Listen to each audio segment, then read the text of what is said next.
It's called a loss. Hello?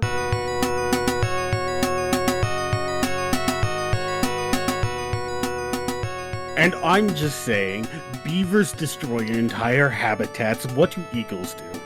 You were holding on to that until the butt drops so we can end. So you could have the recording, like the mid-conversation. I see how it is. Hey everyone, it's called a lads. You just caught us in medias res. That's a little technique we use in the industry. Wow. Having our wonderful social life here with lively conversations. How are you guys? Well, I am doing quite well, William. Thank you for asking. How are you today? I'm real good. I'm real good. I was telling you earlier, I had a long weekend after releasing the mage video. Did some side tasks and stuff. And I've just been itching to get back to work, and today's the day when I've really gotten back to work. And I'm loving it. I'm really liking work these days. Did you just say, oh yeah? No, hell yes. I say, oh hell yes. No, not you. You can say, oh yeah, though. Oh yeah. You're both very Canadian. Oh yeah. Oh, I can hear it. Oh yeah. How about that, eh? There you go. Surrounded by Canadians. This reminds me about back in my uni days. Oh yeah?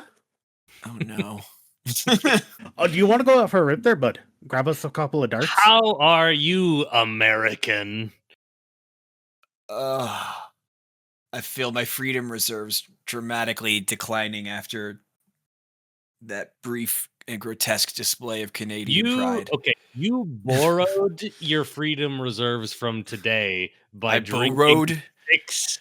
You borrowed your your freedom from today. You used up yesterday by having 6 Monster Energy drinks. 6 monsters is nothing. Is not okay. Your heart cannot handle it. My heart's fine. I might have a 7th. All right, and it's technically still the it's still the same day. All right. I had your 6 heart monsters. might be able to handle it. I had 6 monsters, and then I went to sleep. That's how powerful I am.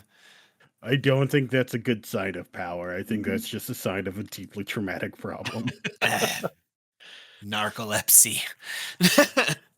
Thought you were going to call us a narc for a second. No. Well, it's honestly the reason why we're such good friends. Her narcolepsy balances out my insomnia. Did you know you can have narcolepsy and insomnia? Oh, that sounds like an unabashed version of hell. It is. It'd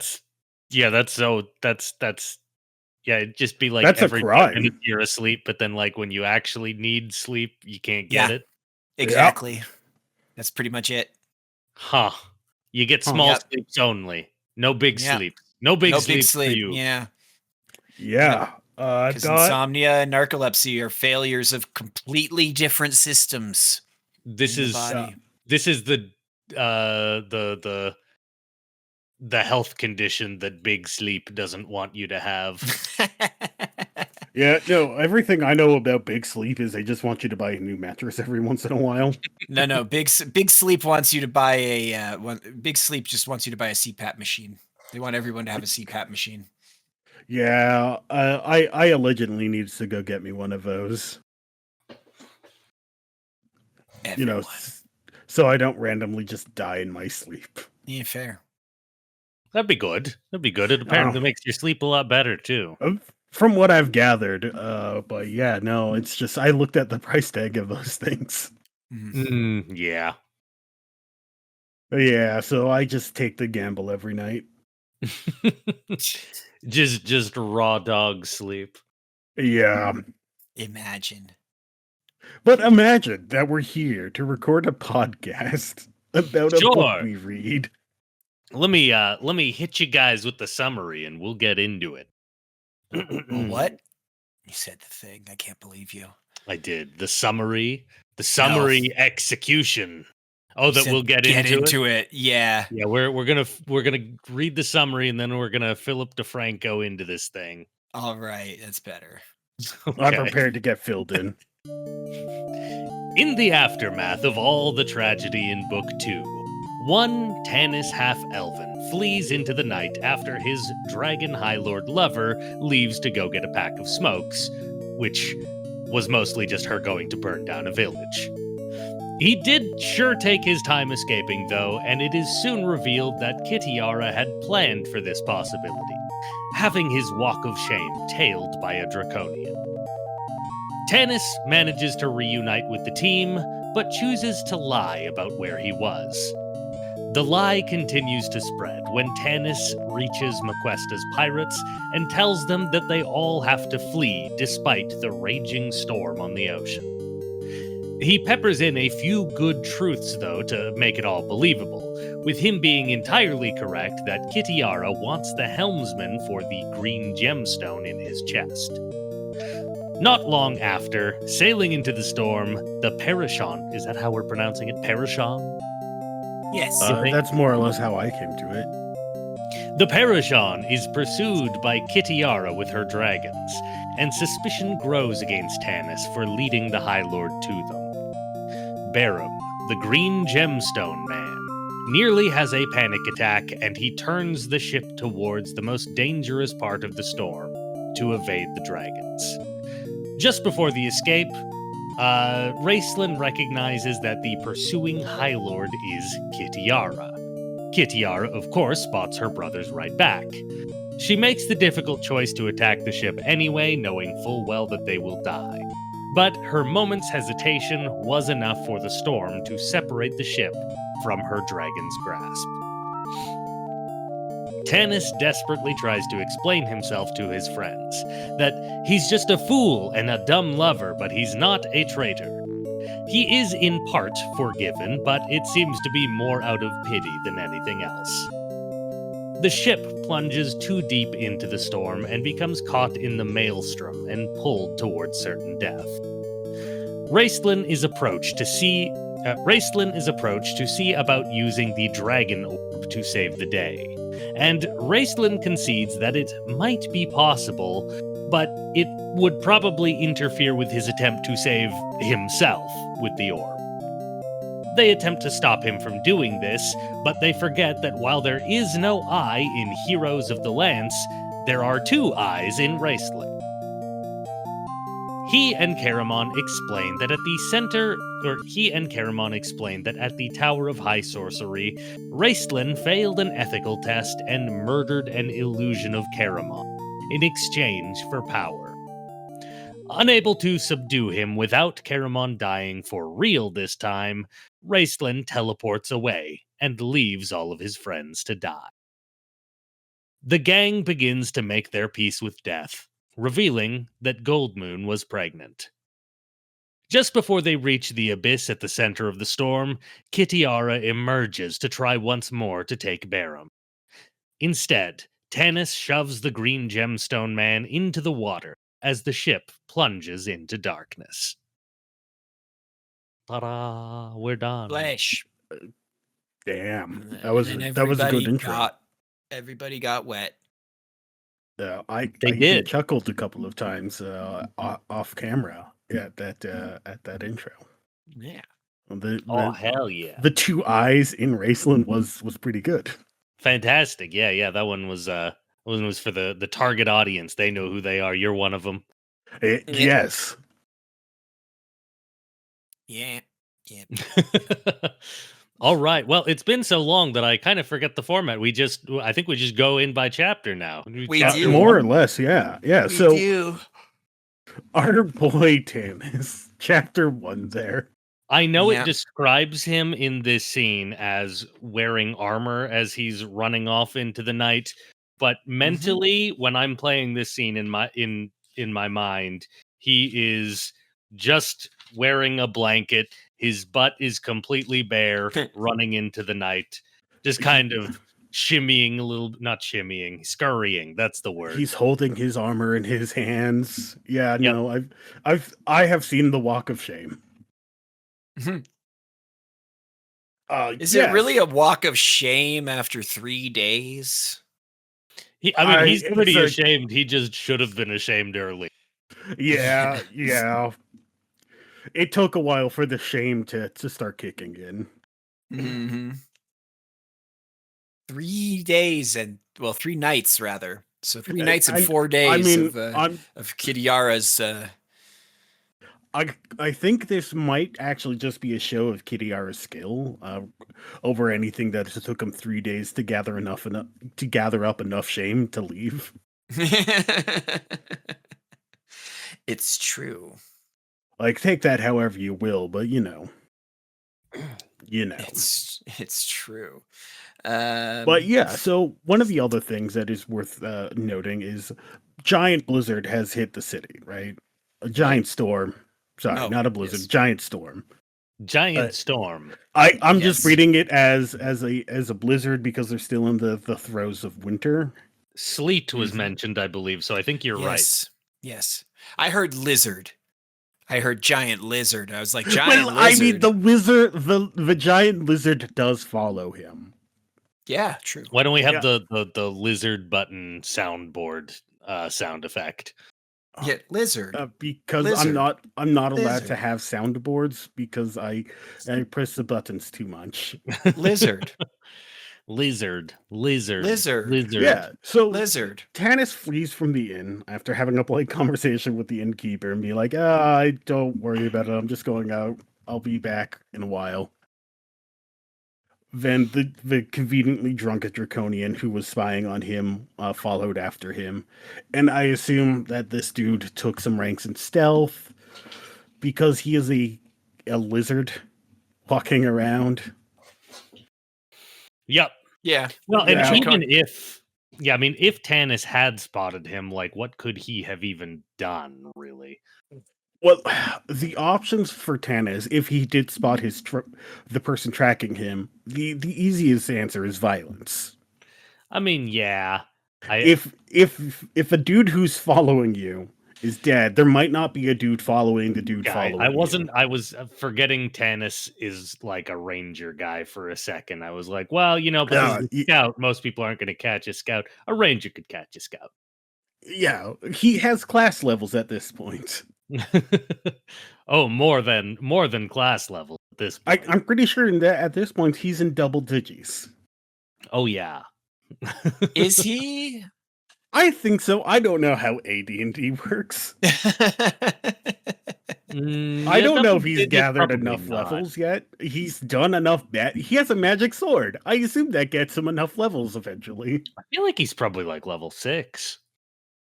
I thought they started at level 3 or so. I don't know. Their power scaling, like, they really haven't gotten much more powerful over the adventure, other than Gold Moon. Yeah, I think though, like, and don't quote me on this because I have not been following along with the adventure path or the AD&D monster manual to check the power scaling, but I assume that the monsters they've been encountering have been stronger and stronger.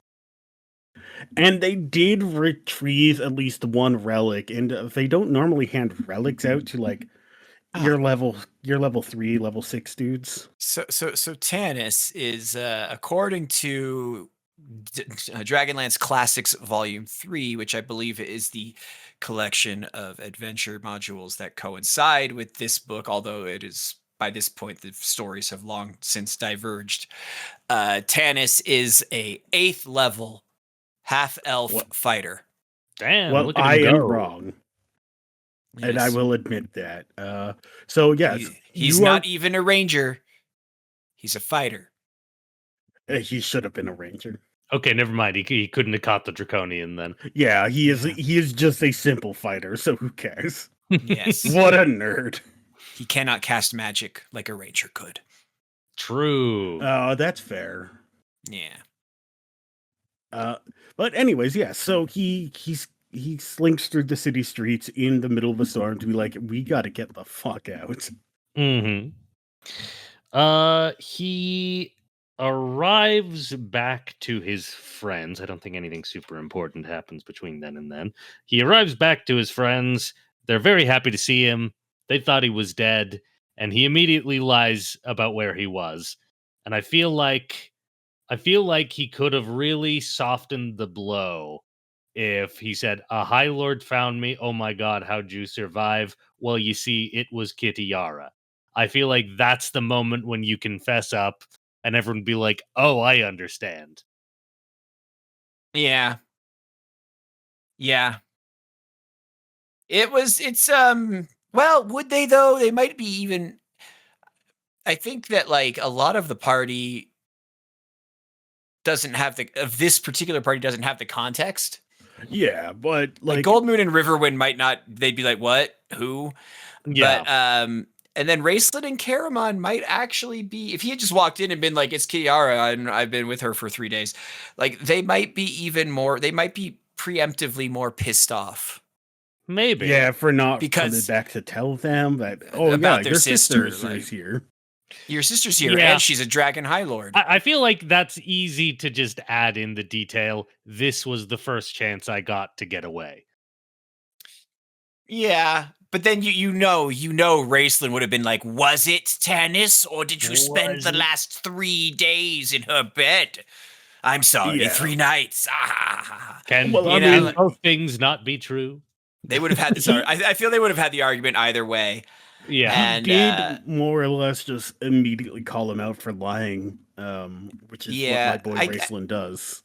I guess in a weird way, Tanis keeping this to himself might have been for the best, because they might have spent too much time arguing to actually get the Parashon back onto the water. Yeah. It's Tanis possible. may have needed to lie to his friends. Yeah. Yeah, you Oh, might Which have. is apparently always moral now. Yeah, There's no half measures. It is always ethical to lie to your friends when you're sleeping with one of their sisters. I feel like we're reading that's that the lessons lesson. into it. I don't necessarily That's the subscribe moral to. lesson of the 3rd book of the Dragonlance Chronicles. If you're sleeping with your best friend's sister, don't tell him. You know what, gang? I'm. How about chapter 2? I'm not even going to bring up the fact that Caramon got sleeps, Especially if you got above. somewhere you need to be. We've got one more big detail to discuss in chapter 1 here, Mm-hmm. which is after the spy goes over and tells Kitiara where Tanis yes. is. Uh-huh. We get a nice little character moment of her like being very, very serious about it. Okay, get out of my room. She starts changing, and then like as the door closes, she has a fucking fit. That Tanis Yeah. left. That Tanis left. But but why does she That's think the Tanis thing. left? That's the thing. It could be a number of things. I think it's just the one thing in her mind. I think she just I think she just believes that he's sleeping with someone. Yes, that is. That was specifically stated, wasn't it? It was. She's like, in who the is this? mean- with another High Lord. woman? No, I think not. Yes, that was her assumption. Yeah, and then Yeah. he's like, no, actually, he went to meet up with some friends. Yeah, and I'm just saying, like, people can conjure up all kinds of things when they are involved in fits of jealousy. She's definitely aware that this is Tanis leaving her, though, and she is correct Yeah. on that. Yes. It's interesting to me that because she thought it was another woman, that it kind of suggests that she was buying this story of his all along this whole time. Yeah, Like, she legitimately, it wasn't like her like being like, oh, he's trying to convince me that he's in the army, I'm going to take advantage of this. Like, it seems she actually thought he was in the Dragon Army. yep. Which more or less kind of distracts, at least to me, because why would she believe any differently, right? Indeed. It also, in a funny way, paints her as being, not to do the like, well, if the genders were reversed, but if the genders were reversed, it does paint her in kind of a funny way of like, here I am in this war front, and I'm like, hiring spies to follow my lover around in case they're cheating on me. Yeah. Yeah. Mm-hmm. Fired. She reminds me of someone. She reminds me of a woman I used to know years ago. Somebody that you used to know? Somebody that I used to know. No, not like that. She's not my ex. She was a friend's ex. But man, boy, Oh, if she had draconians available to her, yeah. See, I know if I had boy. draconians available to me, I would not do something like that. But I would do equally different petty stuff. Yeah, what I'm saying is the writing here is very believable. Kitiara has only become a Yes. more realistic person for me. Yeah. No, Wise is Yeah. doing a great job here. All right. Do we have anything left to say about chapter 1, or do we want to hop into 2? I don't think there's anything else to say. It was a pretty short chapter. It was a Yeah. pretty short chapter, and the big bulk of what we got when Tanis showed up back at the place was just once again like the readiness and willingness. I think this is the second time that like they've been holed up in a tavern, and then someone who's actually an ally shows up, and they're not sure it's an ally, and so they're about to attack them, but then they don't. I think that's like the second time. So, yeah. So they're very good at that readiness and alertness thing, I mean, Yeah. I don't know how ready they are because from what I've gathered, Raistlin did tell Caramon to put on clothes, so I assume that Caramon does not wear a lot while sleeping, and I'm here for that. Yeah, he doesn't wear a lot when doing much of anything, but he's got to be that beefcake. But I mean, readiness in terms of like, I'm ready to nobody commit at this violence. game. No one at this game table is metagaming. No one is Yeah. saying, the players aren't saying, "Oh, that's Tanis' player. That's Jim. Hey, Jim." Like they're like, "Oh shit, we might have to shoot. I mean, I might have to throw a fireball at this guy. Like that might have to happen." Like, Yep.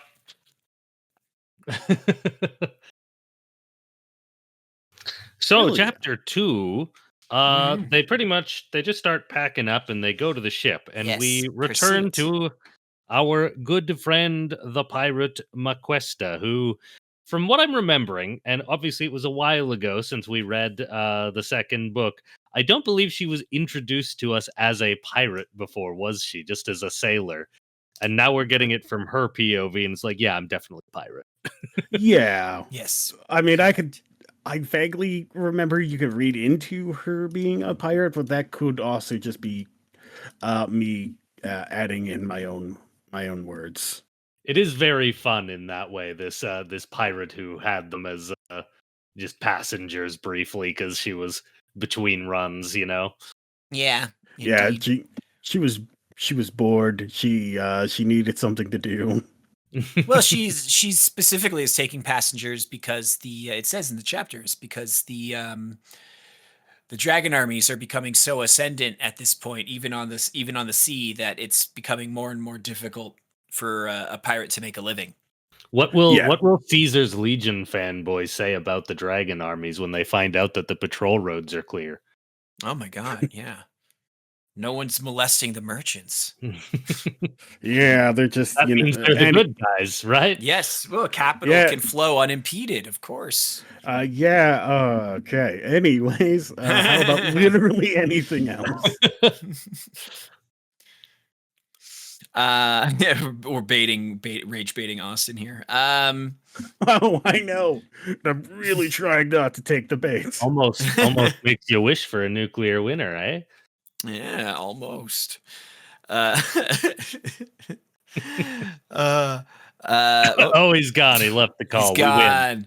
We've He made a achieved victory. He made the funny sound effect that only we can hear and Craig won't be able to hear. That is fair. He made the funny ba-doom, ba-doom. Only people on Discord will even know what that means.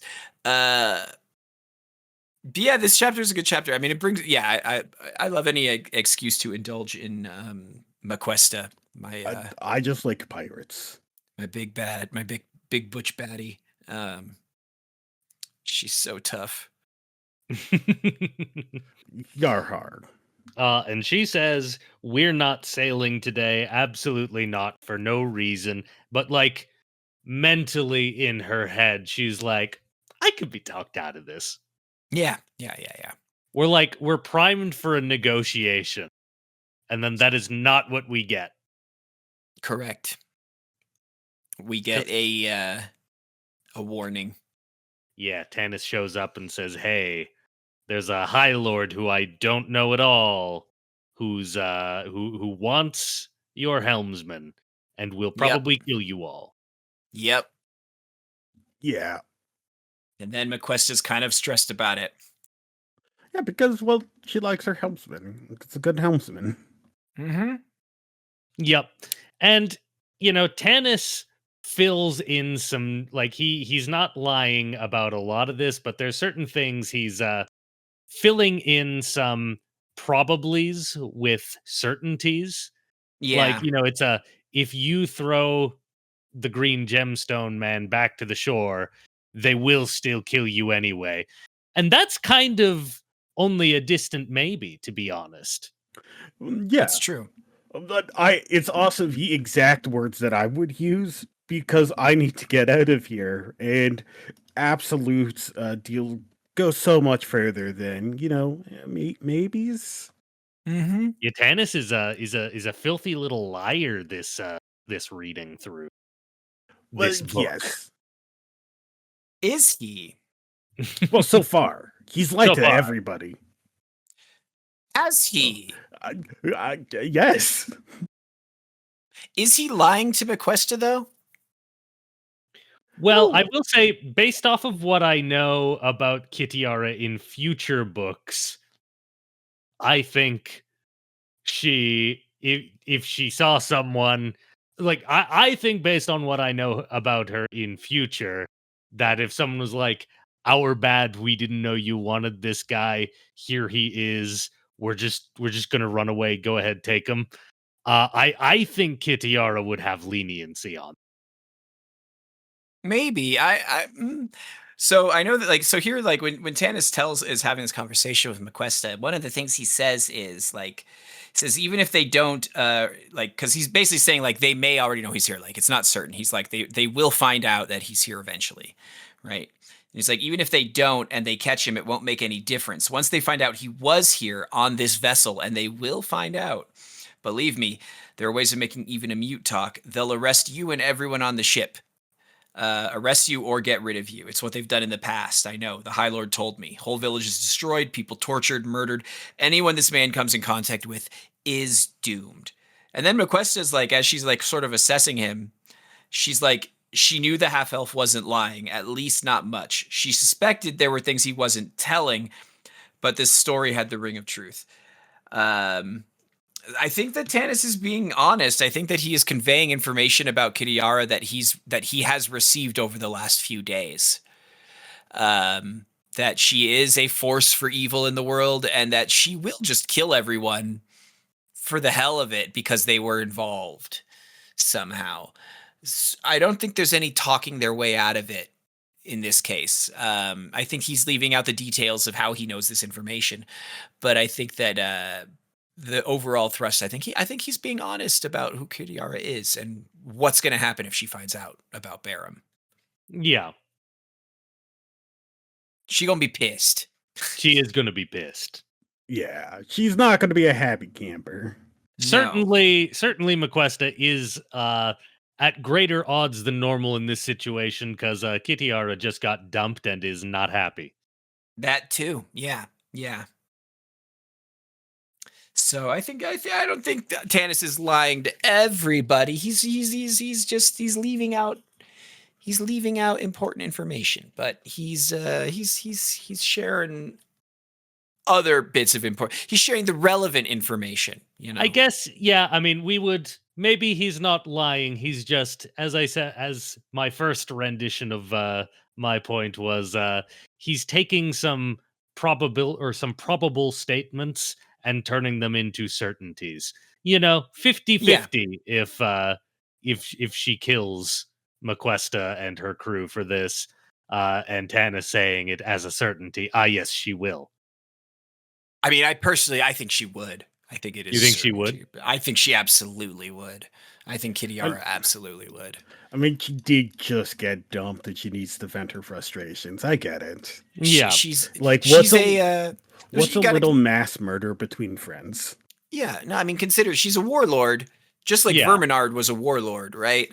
Yeah. She is in command of, of this army of dragons that are even more systematic and efficient than the red dragon armies are. She makes sure to have like maximize casualties while minimizing her own. Like she's highly efficient warlords are usually historically far more bloodthirsty than They're than guys like historically just Verminard. precious little guys who've never done anything. Yeah, no, Yeah. absolutely. I think she's the one who she sees the village, and Verminard is the one who's like, don't. He leaves it to his people. He's like, don't take any prisoners unless I say to take prisoners, right? I think Kitiara, she doesn't even have to have that conversation. They just kill everyone. Yeah. Like I don't think that there's a 50-50 with Kitiara. I think that she doesn't trade in half measures like that. I think she just eliminates all possible future problems the moment she's aware they're a problem. Sure. Yeah. Sure. So what's Yeah. where do we go from here? We go back to the high seas. Mm-hmm. Uh, Yar. Upon the water they go. In the Parashon, into the storm. With the crew being kept under control by the Minotaur. What's his name? What's his bucket? Yeah, I think it is our first time in the book series getting introduced to Minotaurs. I mean, we've already been introduced to the Minotaur, but we're really getting more of him. Yeah, he has lines.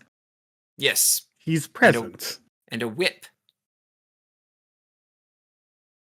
And where there is a whip, there is a way.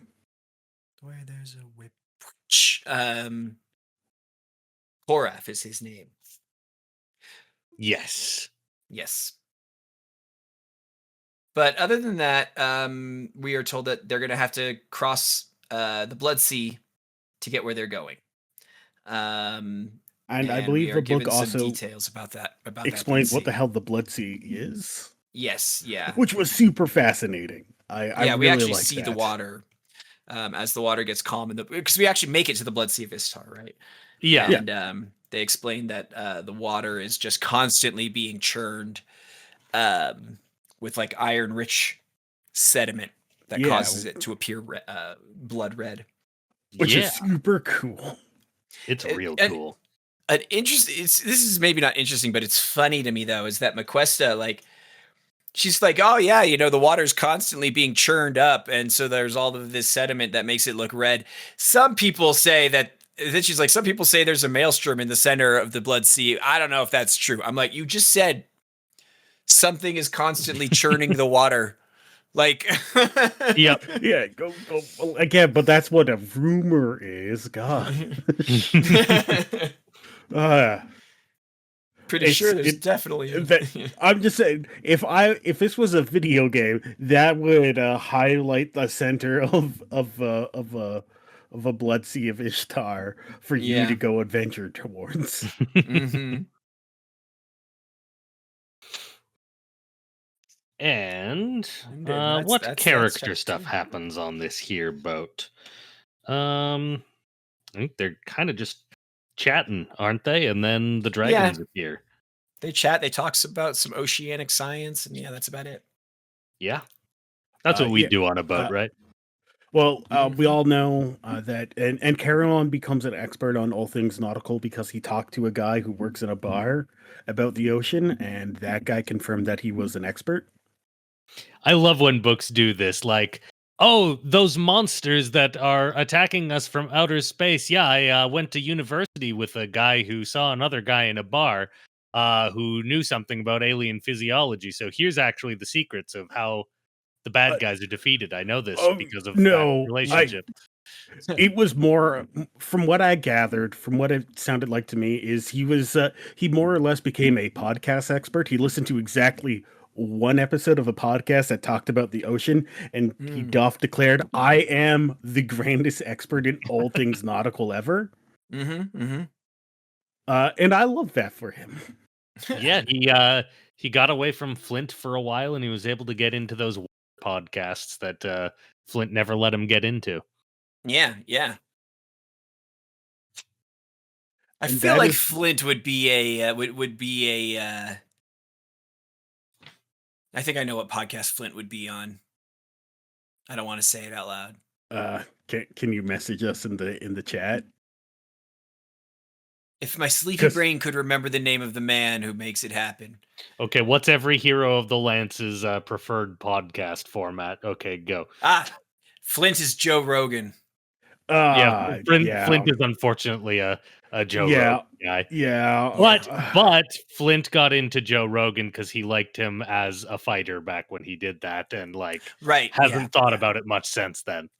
Yeah. Yeah. He's the okay. guy. Sometimes he's like, this guy's full of shit, but he keeps listening. You Yeah, damn Kender don't understand. I just really liked Fear Factor. Yeah, He made someone eat a tarantula once. Like, we're not even going to get into what they made you do in some of the later episodes of Fear Factor. Okay, It's crimes. We shouldn't actually go through the podcast preferences of all the Dragonlance characters, but I do want to know which hero of the Lance is the true crime girl. oh, Tika. Yeah, Tika 100% would listen to a bunch of true crime podcasts. Yeah, it's Tika. Yeah, 100%. Yep. Yeah, like not even much of a contest there. I agree. And then dragons appeared. Yes, and suddenly, and suddenly there was a Dragonlance. Where Tanis is like, of course she didn't love me. She doesn't love anyone. Like, okay, Tanis, you could have had this realization 3 days. I'm sorry, 3 nights ago. Yeah. And then we get a picture of Barum at the start of chapter 3, and I gotta say, he is hotter than expected. Yeah, he is, and like, man, that gem. Perfect spot. Like, I like it. I'm here for it. I always over thought the it was xiphoid like, process. I never pictured it as like a small gem like that. I pictured it like he had a huge chunk of like unpolished gemstone like stuck in him. Well, from what I remember from the last chapters, it was a cut gem. Yeah, it being like a fist-sized emerald makes perfect sense to me. Yeah, like it's a fist-sized emerald cut perfectly. That is worth more than some cities. Yeah. And if you're a writer in the 90s, or the 80s, you're going to stick a gem in someone's chest, you're going to put it right in the solar plexus. We loved the solar plexus back in the 80s and 90s. I don't know why, but like we were deeply fascinated with the solar plexus as a part of the male body. Because you guys were weird back then. Yeah, people who are alive then they know what I'm talking about. Like, it's hard to explain, but people my age will be able to confirm the weird fascination with the solar plexus and all things martial and fantasy. Yeah. Again, I'm not even joking. Yeah. Shout out in the comments if you remember the solar plexus love.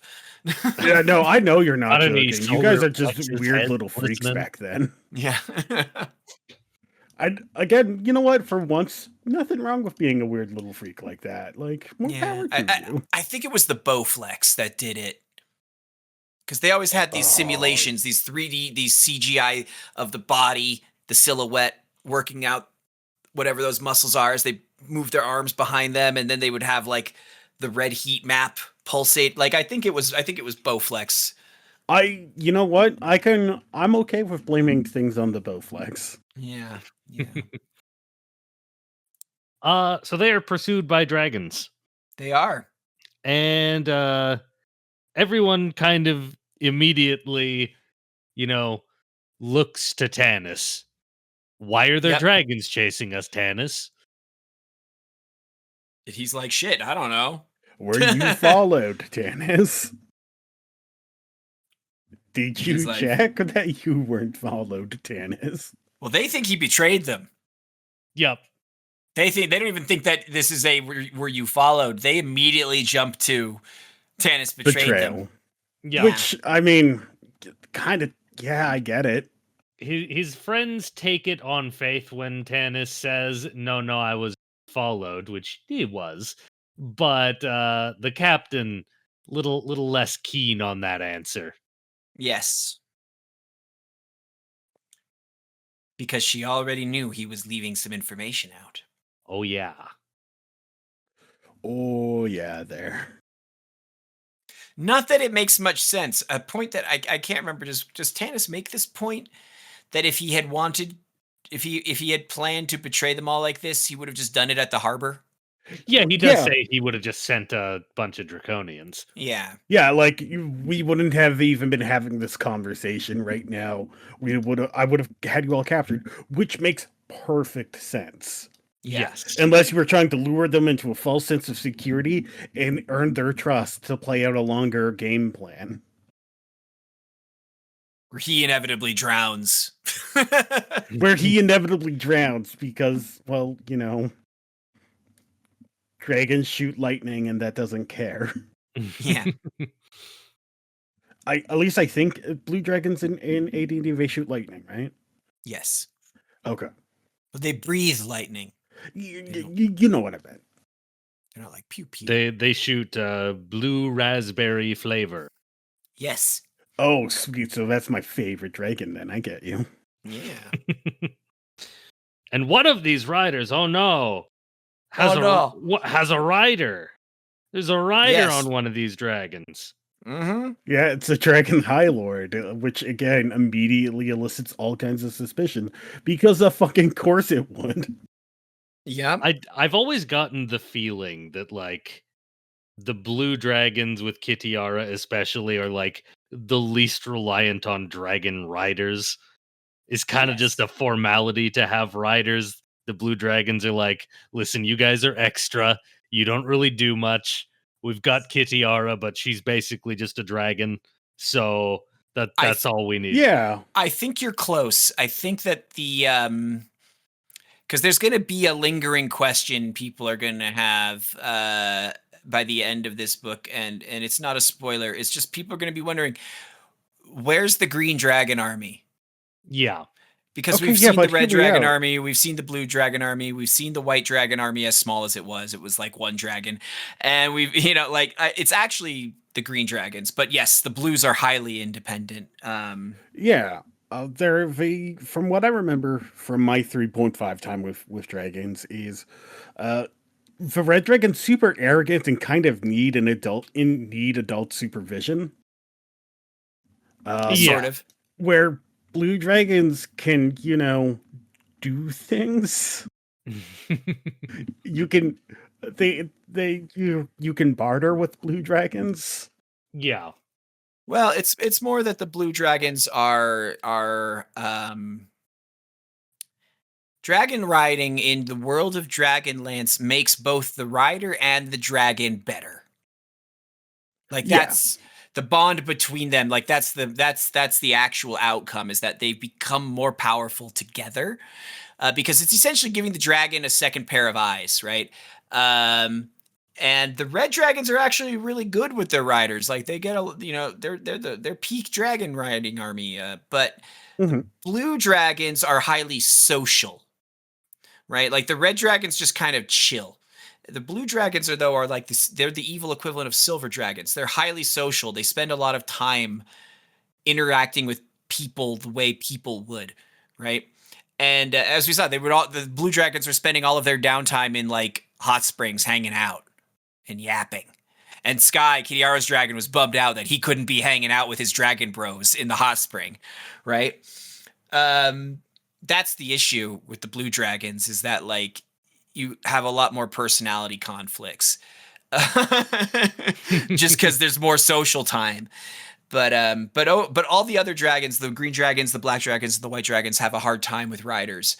But generally speaking, it's the green dragons who I think almost entirely don't have riders. Like I'm pretty sure the Green Dragon Army is like mostly unridden, at least at this era of D&D lore. They may have changed that in subsequent editions, but when these books were being written, the Green Dragons are like, it's Cayenne Bloodbane and that's it.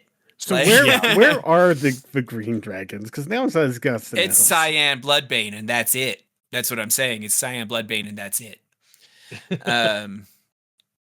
They're not around, which is weird. They should have been, because their breath weapon literally is a war crime in real life.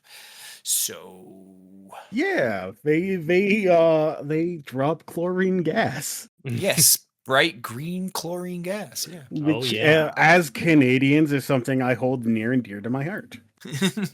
Yeah, the Green Army breathes it on Canadians and then gets pulled back from the front line because they go, "Oh, this doesn't work." Well, yeah, because we mastered the fine art of urinating on a rag. I love that the very first time, this is a point of Canadian pride, so this is like common knowledge in Canada, but elsewhere, you listeners, you may not have heard this story. Literally, the first time in the world that mustard gas was used in combat was World War One. It got launched at the Canadians, and they went like, "Oh my God, spicy air! This is awful!" And then they peed on some rags, put them over their mouths, and held the line just fine. And it didn't work. Yeah, yeah. It was it was a surprise weapon that was countered the moment it was tried. No science needed. The troops just figured it out. Yes. Anyways, moving on from how amazing Canada is. Yeah. Okay, so do we go to the part where Kitiara is revealed? Are there things before then? Not really. Yeah, Kitiara is revealed. Oh my God, it's Kitiara. Yes. She is flying up above, and Tanis is like, "Oh man, she wouldn't kill us. Oh wait, she's totally gonna kill us." Because Yep. Raistlin is like, "My sister." I think that I wonder if she was gonna kill them. I know I just said she would kill everybody, but like in this moment, I actually think Tanis is wrong here, specifically about her brothers. I think she has some hesitation there. I think if she had to, she would do it, but I think she was doing the mental math of like, how do I get the guy off the boat without killing my brothers, and I'll deal with this. Yeah. I'll deal with them in a second. Yeah, Yeah, exactly. She's like that. I think that's why that math ends in her trying to dive bomb and grab Barum, right? Like, Yeah, because if it was anyone else other than her brothers, you just sweep the other half of a boat, pick up Barum from what's left. yeah. If it was just Tanis, I think she would have killed him right then. Oh, absolutely. Oh, yeah, absolutely. Yep. At this point, she's a woman scorned. Mm-hmm. Oh yeah. And like, Tanis just left a note and dipped out at night. I get it. And we do get this bit here that I was talking about with the dragons, where like she dives into but the storm's making it hard to fly. The Sky is getting beaten about by the storm winds, but only the supreme will of his master kept Sky from fleeing the perilous storm to the safety of calmer skies. This is the benefit of the dragon rider.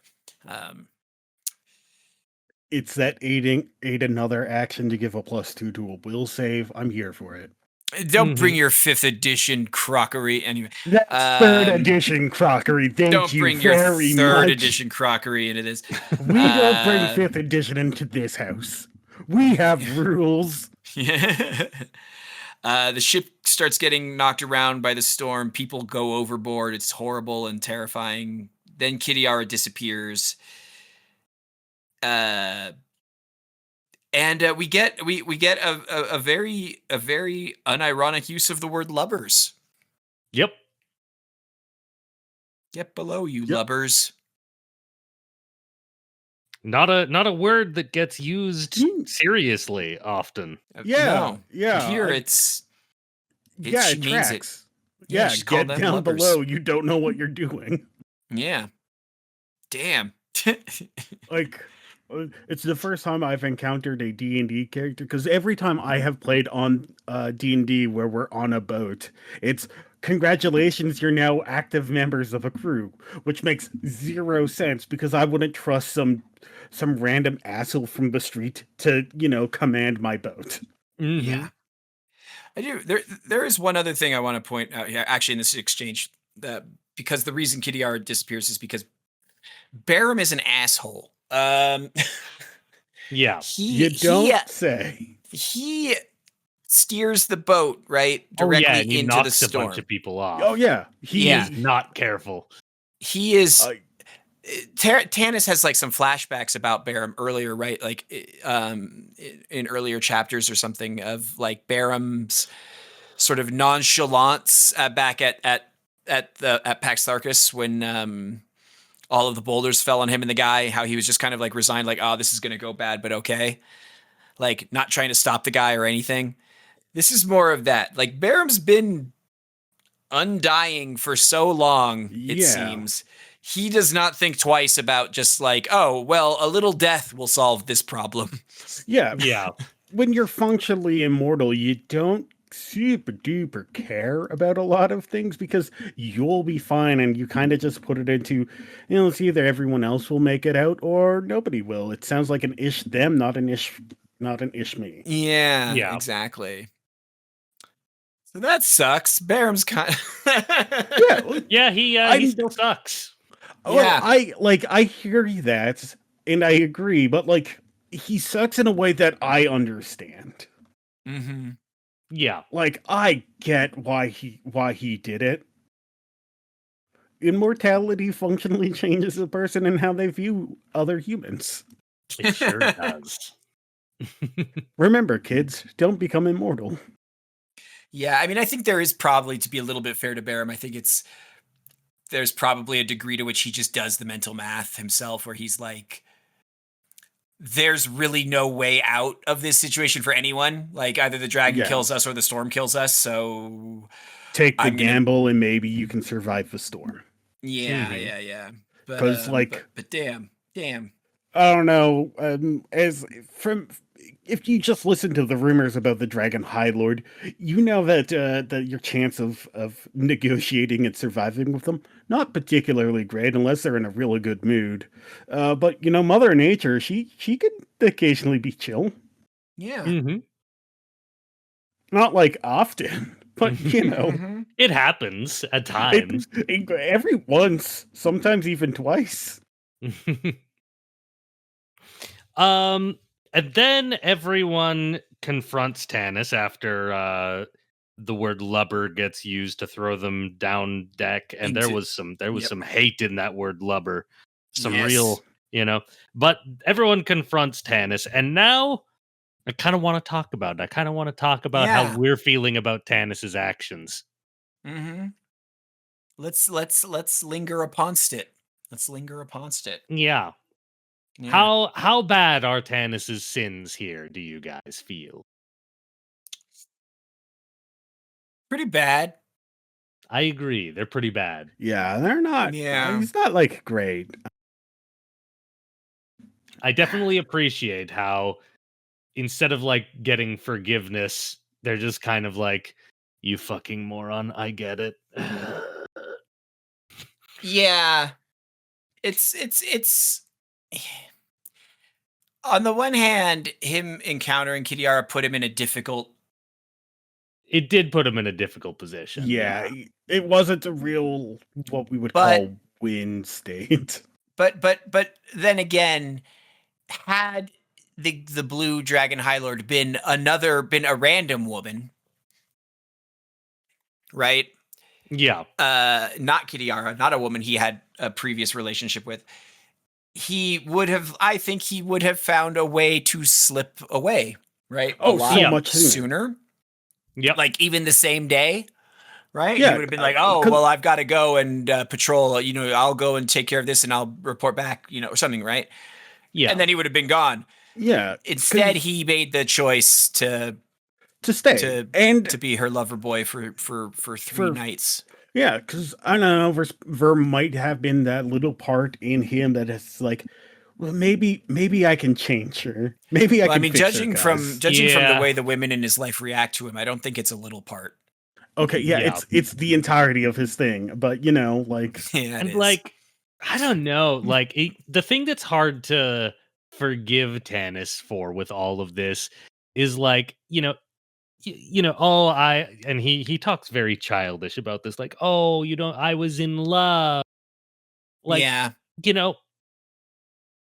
okay, like, as an example, when you're like extra, like when you find a celebrity very attractive, you're so into this celebrity, and then they say something repulsive. How Mhm. quick does the attraction just disappear? Yeah. yeah. Tanis has been through Kuei Shu. He has seen what these dragon armies do, and then he finds Kitiara and is still attracted to her. That is a point against this man. That's Yeah. a big point against my attraction for. If I was in Paris in 1940 and my ex showed up in an SS uniform, I would not be attracted to that person even a little. Yeah. Yeah. Yeah. Yeah. Mhm. Yeah, it's rough. Yeah. He has every reason to feel the way he does, and for his friends to feel the way they do. Yeah. Yeah. Writing wise, I like that that we see his internal conflict. It's not just him being like, "No, you have to believe me." Like the moment he's like, "Please, you must believe me," his own internal monologue is immediately like, "What a stupid thing to say, fucking Yeah. idiot. Why would they believe me?" Like he's already like recriminating himself, which I think like makes this again why is this so good at people.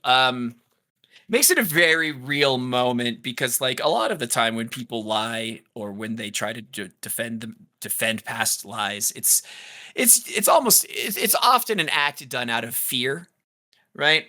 Yeah.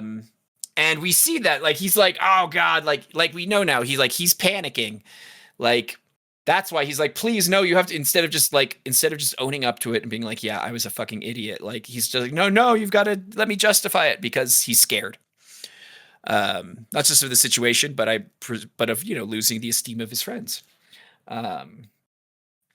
He's really lingering a lot on the looks of betrayal in their eyes over and over and over again. Yeah. It's an intense moment, but not everyone. I mean, Caramon and Raistlin are certainly pissed. In a very classic, like, I can't believe you slept with my sister moment. But Goldmoon and Riverwind are actually, they rise above it. Yeah. Yeah. And I think the easy answer for that is they don't have any kind of connection to Kitiara. So they can just see Tanis as their staunchest and loyal friend who's been with them through all of the worst moments of her life up to that point. Yeah. And that does form some incredibly strong bonds, and you are probably significantly more forgiving. There is that. Also, I mean, Riverwind's place of forgiveness comes largely from, it seems, his empathy, right? The fact that, like, his love for Goldmoon, like he understands how love and gold make a man do something stupid. Yeah, 100%. Yeah. Whereas Goldmoon is just a forgiving soul. Yeah, because she's the one cleric that we like. And Tika too. Tika's like, that a boy, like it'll be okay, big guy, pat on the shoulder, right?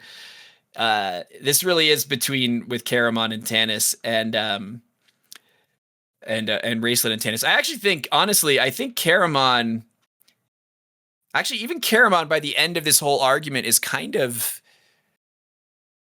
he doesn't like explicitly forgive Tanis, but you can tell that he's like 3/4 of the way there. He's thinking about it, right? He's being thoughtful. He understands. Yeah. The only one in the room who doesn't is Raistlin. Yes. Yeah. And I think this is a super important moment for Raistlin because of what's going to happen in the next chapter. But Raistlin knows everything, right? And but he's still kind of an arrogant douchebag, and he believes that he knows everything about the people around him. Yeah. So, we could ask ourselves, why does Raistlin feel so betrayed? He would have seen, why is this the thing he didn't see coming, right? And I think it's because he has always assumed and believed that Tanis is a fundamentally good, honorable guy. He's going to make mistakes, but those mistakes are largely born out of immaturity or ignorance of the internal, the feelings of his friends, right? Yeah. And ultimately those mistakes are still attempts at doing something good for the people around him. Now Raistlin is confronted with this very selfish act on the part of Tanis, right? The fact that Tanis is a human being, and we're prone to fucking up. Well, not just that. It's that Raistlin sees the deeper motive, because Raistlin is still very perceptive. It's not just oh well, we all fuck up. I guess Tanis is human after all. No. He penetrates to a much darker impulse, because he, when he's oh, you idiot, you blah blah blah. Tanis is listen, if I'd betrayed you, why was she so shocked to see you, right? If I had betrayed you, blah blah blah. And then Raistlin's retort is, and he's I could have told her about Barum. I could have done this. I could have gone off with her. She offered me, half of Kryn, et cetera, power, everything, right? All of this pillow talk. And Raistlin's response is, don't tell us you didn't consider it. Yeah. And this is the moment, because I think this is a gambit on the part of Raistlin. Raistlin's saying it. He's not just being sarcastic, oh, it's not just rhetorical. He is actually saying, don't tell us you didn't, don't tell us you didn't consider it, is him saying, tell us you didn't consider it. Yeah. Right? And Tanis's response is to fall silent. Yeah. And that's when Raistlin realizes he did consider it. He does have this dark potential in him, like all these other people do, like I do. And if Tanis can if Tanis can come close to it, what is stopping? Why should I stop myself? Yeah, he's giving himself permission based off of Tanis's failings. Yeah. Tanis was always, I think their relationship is very strong throughout the past two books, because I think he was always, although Raistlin never said it, I think Tanis was always the reason Raistlin had for being a good guy or a neutral guy, but staying with the party and being a hero. Yeah. And I think with Tanis having collapsed in his view, Raistlin doesn't have that tether anymore. And that puts us very nicely into chapter 4, where this little Raistlin arc will conclude. Yeah. Mm-hmm. They end up in the maelstrom. They do. Oh, I was just going to say, and I think the last bit about Raistlin in this chapter is probably what really seals it, and for what happens next, not just the next chapter, but in subsequent chapters of this book. Oh, yeah. Where Raistlin is described as leaving the room, walking past Tanis, but Tanis notes a hint of glee in Raistlin's eyes, as if Raistlin was happy, right, to have company in his ignominy. And I don't know if he's happy to have company in his ignominy, because he wouldn't have been so pissed at Tanis about it. I think the glee is the glee Raistlin feels at finally letting himself be free to be himself. Yeah. Finally deciding, I don't have to restrain myself for these people anymore. Yeah. And he doesn't feel conflict about it. He's oh, so this is what that feels like, that liberation. Yeah. And it's only going to get darker. It's only going to get darker. So they're in the maelstrom, and Tanis and Caramon very quickly come up with the plan that Raistlin's got a powerful magic orb. Yes. And the magic orb apparently cares about its self-preservation, so It it's not does. gonna let itself be destroyed in the maelstrom. So they Mhm. figure, hey, let's go ask Raistlin to like work with the orb and get everybody out of here. Yeah. And But little did they know. yes, because they are just as a world builder. I just want to point this out at the beginning of chapter 4. They are so screwed because, Yeah. like, they describe this whirlpool as miles and miles in diameter. Oh yeah.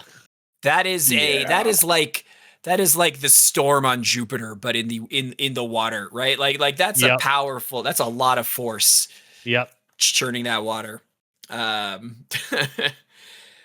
So, Yeah. They're in a bad state. And they're they're in a like, very bad position. we'll get to it, but like once they realize that they have no way out, they like don't even keep trying. They know how screwed they are, and they're just like, all right, let's start making our peace. Mm-hmm. Yeah, I mean, some people do try, but yeah, they do inevitably all come down to, yeah, we're fucked, ain't we? Yeah. We're Yeah. so screwed. Mm-hmm. Oh, here's the part where Tanis is flashing back to Barum. I had gotten ahead of us. But as well, this is where he's like, Tanis is remembering that Barum is went calm, right? The same calm that he went at Pax Tharkus when he took Eben's hand and ran with him into the deadly wall of cascading boulders. Yeah. Barum knows he's gonna die. Oh yeah, he gonna die. Mhm. Barum kind of gives up pretty quick compared to everybody. And when he gives up, that's kind of when everyone realizes. Yeah. Well, so they get down to Raistlin, who is Mhm. already playing with his ball. Yes. He's already pondering his orb. He's already pondering his orb. Yep. Yep. And Yep, just Yep. playing with his ball. It's he's great. playing with his ball. They enter in unexpectedly. They barge in and they catch him red-handed playing with his ball.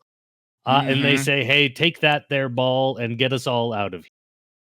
And they learn pretty quickly. Raistlin's got a plan. He's going to turn Save himself himself. into a beam of light and fly out of here. Yeah. Crazy. And he could possibly do it for everyone, or at least more than just himself, but it's not a certain thing.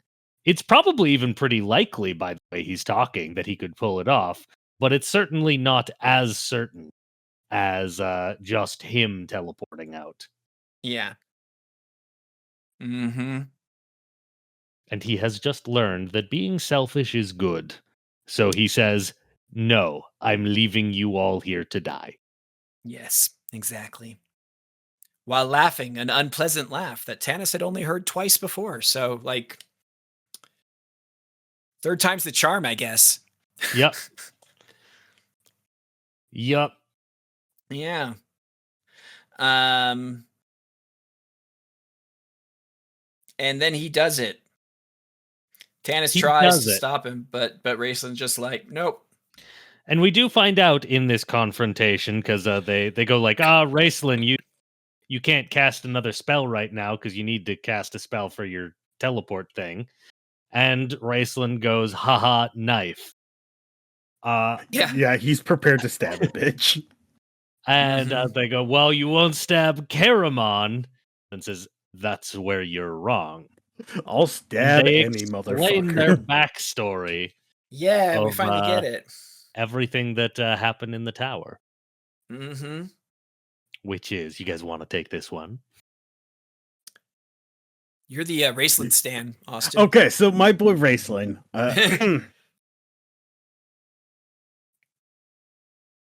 I'd like to remind you, he was young, he was naive, he was kind of in over his head. Sure. Everyone was talking him up. And yeah, he kind of felt some of that pressure, and he may or may not have stabbed an illusion of his brother to gain more power. Which was apparently a test that he failed. Yeah. A mini test, a test within a test. Yeah.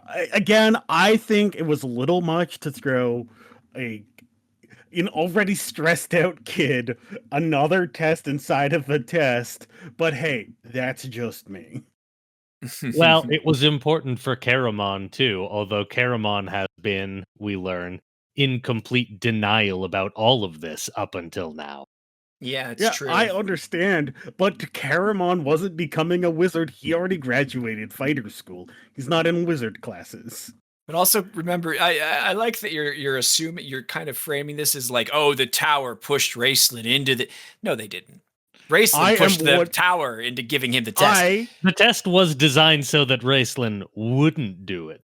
Yeah. I hear and understand both of you, and I am not here to disagree, but I understand that for this bit, it is 100% greater for me to plead that this is all everyone else except my precious golden boy Raistlin's fault. Sure. Mm-hmm. So yes, Raistlin did nothing wrong. In similar vein to Magnus. It is such a moment. It is. Jokes and bits aside. Caramon is crying. It is, yeah, exactly. It's a real big moment. And yeah, he did stab the illusion of his brother in the attempts to gain more power because, well, at the end of the day, it's kind of his shtick. He really wants more power. Yes. Yes. And he's very we're seeing a transformation in Raistlin. I mean, well, yeah, we've been seeing the transformation for a while now, and a part of me likes to also blame the fact that there's that corrupting magical orb that he's been spending a lot of his free time with. Oh, no, this is all Raistlin. Yeah, this is all Raistlin. Corrupting evil magic orb. No, this is all Raistlin. No, yeah. This is all Raistlin, and we know this is all Raistlin because Raistlin says it. He says, the last test in the Tower of High Sorcery, Tanis, was against myself, and I failed. I killed him. I killed my brother. And they're like, at least I thought it was my brother. He shrugged, and the mage shrugs. As it turns out, it was an illusion created to teach me to learn the depths of my hatred and jealousy. Thus, they sought to purge my soul of darkness. What I truly learned was that I lacked self-control. Still, since it wasn't part of the true test, my failure didn't count against me. So what he's saying is, he's like, they saw the darkness in my soul. They saw me as someone who would kill my brother. They wanted to teach me not to do that. They wanted to teach me to be a better person. What I took away from that was that I just lacked self-control. He's not even saying, I shouldn't have killed my brother in the test because he's my brother. He's saying I shouldn't have killed my brother in the test because it showed a lack of restraint. Right. Yeah. He's been this guy for a long time, and he's been trying not to be this guy for a long time, and he is choosing now to be this guy. The orb has nothing to do with that. Yep. This isn't the Elven King in Solonost,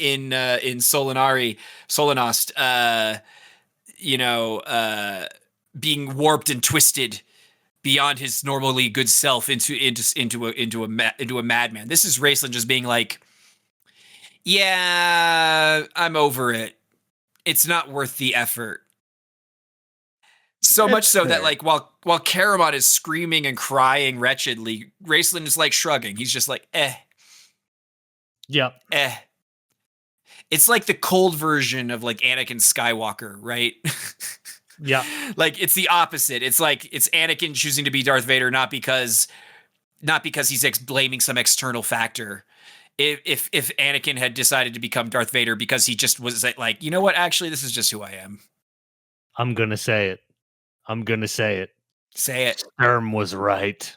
Sturm was right. Sturm was right. I mean, Sturm was right and wrong. Sturm was right to sense the potential in Raistlin. But throughout it all, Raistlin was trying, Yeah. And the fact that, and we know that Raistlin was trying, because when they went to find the dragon orb, and it showed everyone the illusion, they entered this illusion world that manifested all of their worst nightmares, right? Raistlin's worst nightmare was being being an evil wizard, joining the Black Robes. That's his dream that manifested. That he wasn't special. It's not like he didn't get his worst nightmare. He got his fantasy. No, he got the thing he feared most in that moment, which was becoming evil. And I think that he's now reconciled with that fear. Yeah. So Sturm was right that the potential was there, but at the time he was wrong. Yeah. And I think that this has a lot to do with Tanis. Yeah. Because I think that Raistlin was hanging that his ability to resist that change on something outside of himself. Yeah. So we should get this closed up, I think. We've only got one more real thing to get, which is everyone's making their peace here for the next little bit. They all accept there is no way out of this. We are gonna die.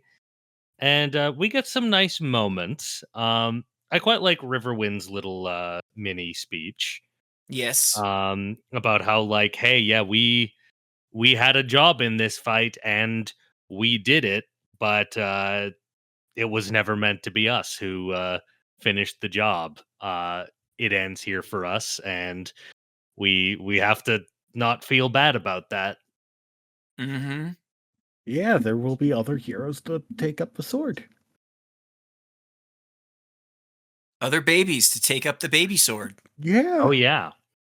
Yeah, and of course finding out that Goldmoon was pregnant right here. Real blow. Yeah. Who's going to be born in the autumn? Yep.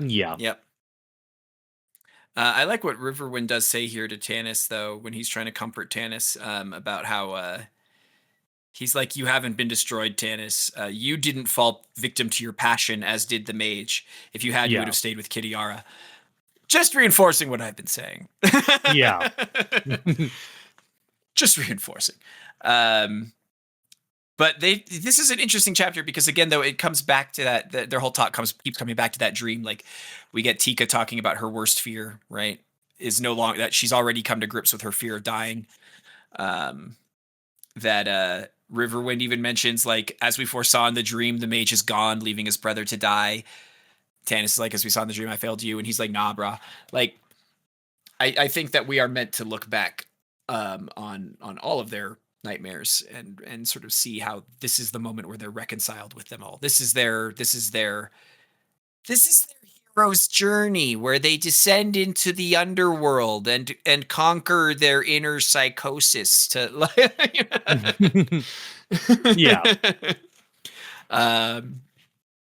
and they will emerge true heroes. I don't think that there's need to be somber here.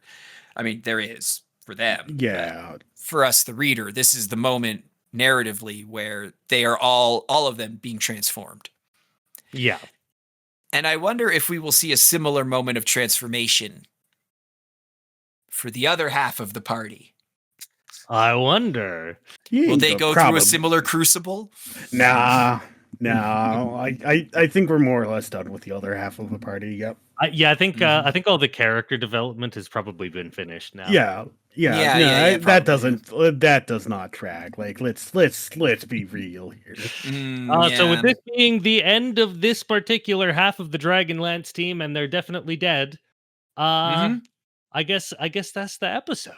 Yeah, they're gonna go show the Fallon Woods of Solace in the afterlife to Riverwind and Goldmoon's baby. It's gonna be great. If people were Auntie Hauntie to want to go and lounge beneath your tree in the afterlife, where would they do so? They could go to twitch.tv/Auntie Hauntie. That's Auntie rhymes with Hauntie. Or Auntie with an H in the middle if you prefer. Or youtube.com /at Auntie Hauntie games. Auntie Hauntie games, where I actually am currently writing some scripts for some D&D related content Oh Ooh, hell yeah! those are some that I'm good going to be Valenwood recording trees. soon. Yeah, so if you want to see that channel come back from the dead, go and check it out. Give it a Hell tasty yeah. little subscription. Fantastic. Austin, what's the URL to your Valenwood tree? Oh, well, you can find me at Handful of Nerds. We're on YouTube, and eventually I think we'll be streaming on YouTube as well in the semi-future soonish timelines. Or if you really want to harass me, I am available all the time on the William SRD event server. Mm-hmm. Yeah. It's true. Yeah, I am there like all the time, just talking to people. All right. Well, that's our show, everybody. Thank you so much for listening. Wait, don't go What? yet. Oh, what? What did we forget? Yeah, so if I were Kitiara hypothetically returns. wanting to read a book for this book, this Oh, yes! podcast, what pages would we read? Oh, good. Like point. Kitiara returning Yeah. from the storm for a second round, Austin brings us back to the purpose of the podcast. Yeah. Trust me, I am the best at my Um, shitty job.